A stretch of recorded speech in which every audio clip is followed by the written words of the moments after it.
Okay, another morning riding.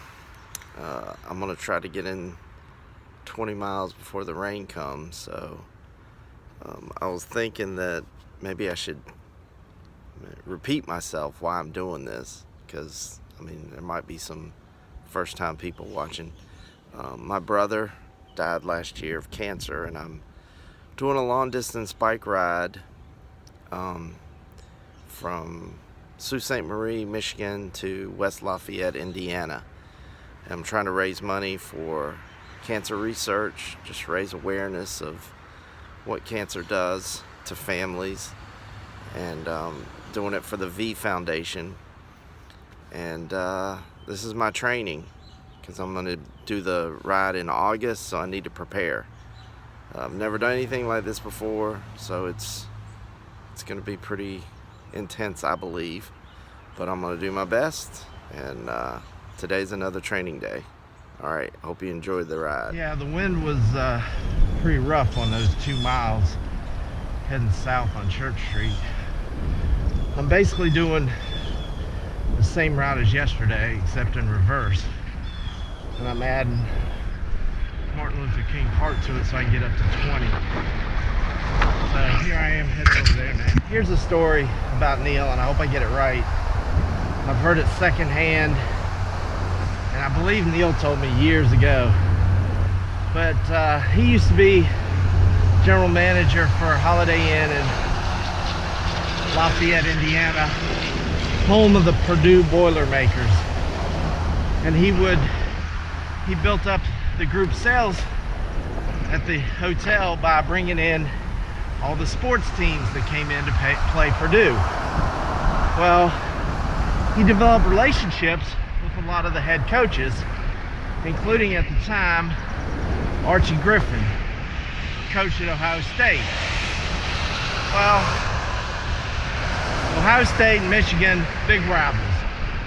So one week, Michigan is coming in to play Purdue in Lafayette, and I think the story goes that Neal and Coach Griffin were talking before the game, and Coach, I think they were joking around about, yeah, if you can do something to rattle Michigan, we play them next week, I would appreciate it. And they got a big laugh about it. You know, it was all in fun.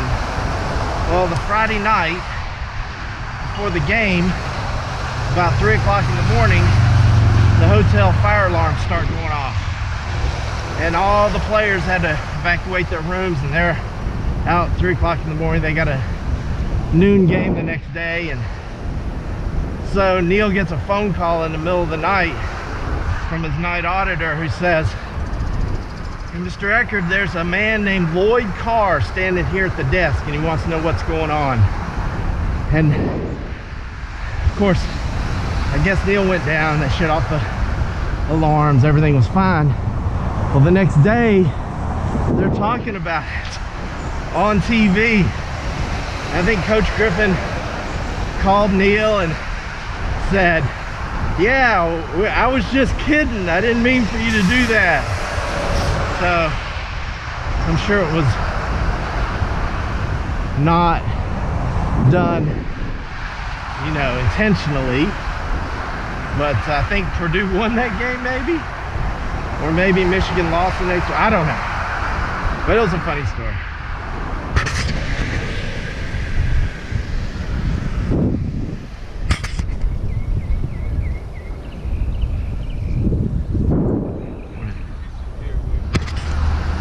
Top 5 movies of all time.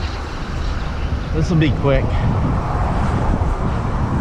Outlaw Josie Wales, Casablanca, 12 Angry Men, Cool Hand Luke, and The Princess Bride.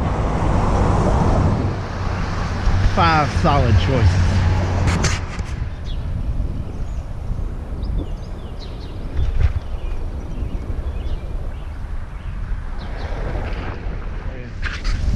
Three strings walk into a bar.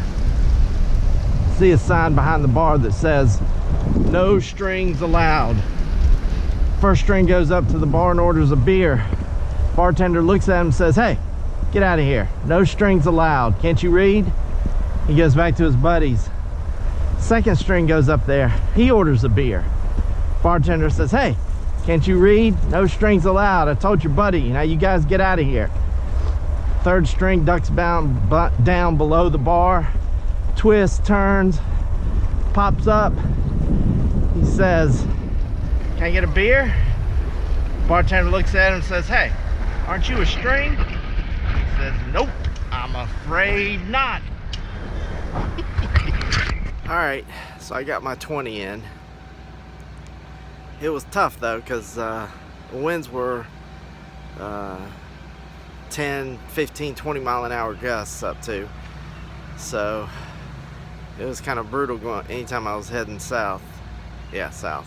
The winds were coming from the south. Anyway, another ride for Neal, training day done. Thanks for watching. Hope you enjoyed the stories and the top 5 lists and the joke. And I got in before the rain, got my 20 in, and we'll see you soon. Thanks for watching.